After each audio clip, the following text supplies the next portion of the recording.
Good afternoon dear students. Polytechnic libre learning में आप सभी का स्वागत है। तो बच्चों, डिजी शक्ति से जुड़ा हुआ बहुत ही महत्वपूर्ण अपडेट आप सभी के लिए है। आप जानते हैं कि फ्री टैबलेट या स्मार्टफोन वितरण योजना के लिए डिजी शक्ति पोर्टल में रजिस्ट्रेशन होना अनिवार्य है प्रत्येक छात्र या छात्रा का, चाहे वो किसी भी कोर्स का हो, पूरे यूपी में कहीं भी अध्ययनरत हो। तो बच्चों, अब प्रॉब्लम ये आ रही है कि जो 17 तारीख से पोर्टल मैंने बताया था कि दोबारा से खुला है डिजी शक्ति पोर्टल, छात्र छात्राओं का डेटा अपलोड किया जा रहा है, उनको अपडेट करने का भी ऑप्शन है, एडिट करने का ऑप्शन है। तो अब बहुत सारे बच्चे अपडेट होने के बाद जब वेरिफिकेशन उनका हो रहा है तो वो ब्लॉक होना शुरू हो गए हैं। जैसा कि आप देख पा रहे हैं, जब हम इसमें बच्चों के डिटेल में जाते हैं 2022-23 के लिए, तो ब्लॉक्ड स्टूडेंट्स वाले में जब हम क्लिक करते हैं तो यहाँ जो जो बच्चे ब्लॉक हुए हैं उनका डेटा आ जाता है। तो ये सेकेंड ईयर के स्टूडेंट्स जिनका डेटा अपलोड किया गया था, तो आप देख रहे हैं तो ब्लॉक स्टूडेंट्स में देखिए हमारे यहाँ जैसे 8 बच्चे अपने आप ब्लॉक हो गए। ये सिस्टम के द्वारा क्या किए गए, ब्लॉक कर दिए गए। तो ब्लॉक होने से बच्चों ब्लॉक तब होते हैं जब ये इन्हीं बच्चों का डेटा कहीं और से भी भेजा गया हो, तो सिस्टम उसको डिटेक्ट करके फिर ब्लॉक कर देता है।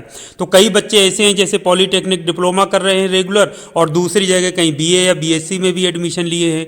तो बच्चों, आप लोगों के लिए सावधानी बरतने की अभी ये आवश्यकता है कि जहाँ पर आप रेगुलर पढ़ रहे हैं, जैसे अगर डिप्लोमा रेगुलर कर रहे हैं, तो दूसरी जगह से यदि प्राइवेट या डिस्टेंस एजुकेशन से कोई बीए बीएससी कोई कोर्स आप कर रहे हैं, तो वहाँ उनको जाकर के मना करिए कि आपका डेटा ना भेजा जाए। और यदि आपने कोर्स से नाम कटवा लिया है तो भी वहाँ पर अपना स्पष्ट रूप से उनको मना करके नाम कटवा लीजिए।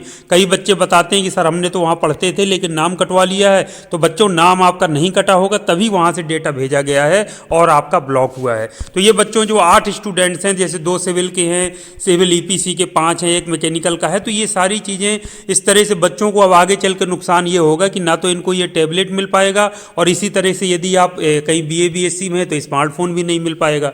तो ब्लॉक होने से आप आगे तक ब्लॉक बने रहेंगे। तो ये बच्चों मैसेज जो बच्चों का अभी तक नहीं हुआ है डेटा अपलोड, यदि अभी अपडेट अपलोड होने की प्रोसेस में है, तो अपनी संस्था में सब बिल्कुल सही और सही जानकारी बिल्कुल दीजिए। कोई चीज़ छुपाइए नहीं, क्योंकि आप हम लोगों से कोई बात छुपा सकते हैं, अपने स्टाफ फैकल्टी से या अपनी संस्था से, लेकिन आप इस सिस्टम से कोई बात नहीं छुपा पाएंगे।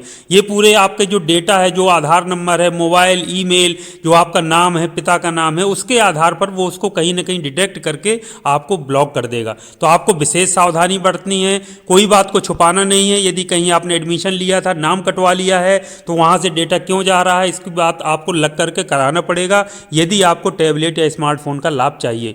तो ये था बच्चों महत्वपूर्ण अपडेट। उम्मीद करता हूँ कि मेरी बात आपको जो होगा अच्छी लगी होगी। यदि कोई भी ऐसे स्टूडेंट्स हैं तो वो ऐसा इस बात का जरूर याद रखें, रेगुलर जहाँ पर आप पढ़ रहे हैं वहाँ से आपका डेटा जाएगा ही जाएगा, चाहे आप कोई फॉर्म अप्लाई करिए या ना करिए। लेकिन यदि कहीं से प्राइवेट आप कर रहे हैं या नाम कटवा चुके हैं, तो वहाँ से कोशिश करिए कि आपका डेटा ना जाए, जिससे आपको इस योजना का लाभ मिल सके। तो आपकी जानकारी में यदि आपके कोई दोस्त या कोई भी परिचित के हों तो उन तक ये मैसेज जरूर पहुँचा दीजिए, ताकि उनको भी इस योजना का लाभ मिल सके। तो ये थी बच्चों महत्वपूर्ण जानकारी। इसी तरह की उपयोगी जानकारी के साथ नेक्स्ट टाइम आपसे फिर मिलेंगे।